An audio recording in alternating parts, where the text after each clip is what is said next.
ರೀತಿ ಇದೆ ನೋಡ್ಬೋದಾ ನೋಡಿ, ಈ ರೀತಿ ಸ್ಥಿತಿಲಿದೆ. ಈ ಒಂದು ಬಡ ಕುಟುಂಬ ಒಂದಷ್ಟು ಹೃದಯವಂತ ದಾನಿಗಳ ಒಂದು ನೆರವನ್ನ ಕೇಳ್ತಾ ಇದೆ. ಹೇಳಮ್ಮ, ಏನಾಗಿದೆ ಈಗ?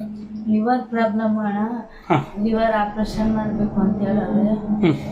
ಬಹಳ ಕಡೆ ಎಲ್ಲ ಟ್ರೀಟ್ಮೆಂಟ್ ಕೊಡಿಸ್ದೋ ಏನು ಉಪಯೋಗ ಆಗ್ಲಿಲ್ಲ. ತುಂಬಾ ಕಷ್ಟದಲ್ಲಿ ಇದ್ದೀವಿ. ಇಲ್ಲಿ ಬಂದ್ ಕೆಲ್ಸಕ್ಕೆ ಸೇರ್ಕೊಂಡು ನಿನ್ಗೆ ಎಷ್ಟಮ್ಮ ಸಂಬಳ?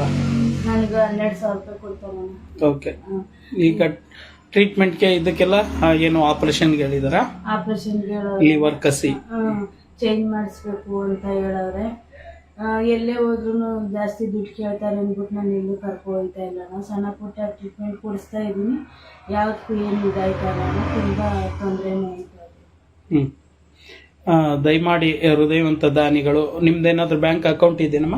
ಅದೇ ಯಾವ ಬ್ಯಾಂಕ್ ಒಂದು ಇದೆ? SB ಇದ್ದಾರೆ ಕರ್ನಾಟಕದಲ್ಲಿ. ಯಾವ್ದಾದ್ರು ಒಂದು ಬ್ಯಾಂಕ್ ಡೀಟೇಲ್ಸ್ ಕೊಟ್ರೆ ನಾನು ಹಾಕ್ತೀನಿ. ಯಾಕಂತ ಹೇಳಿದ್ರೆ ಬಹಳಷ್ಟು ಹೃದಯವಂತರು ಇದ್ದಾರೆ. ದಯಮಾಡಿ ನಿಮ್ಮೆಲ್ಲ ಕೈ ಮುಗಿದು ಕೇಳ್ಕೊಳ್ತೀನಿ.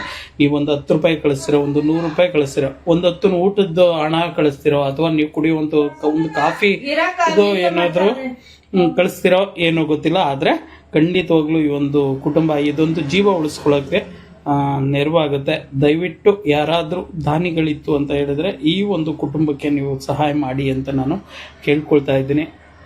ನೀವು ಕಳಿಸುವಂಥ ಹಣ ಒಂದು ಜೀವ ಉಳಿಸುತ್ತೆ. ದಯವಿಟ್ಟು ನಿಮ್ಮ ಕೈಲಾದಂಥ ನೆರವನ್ನು ನೀಡಿ. ಧನ್ಯವಾದಗಳು.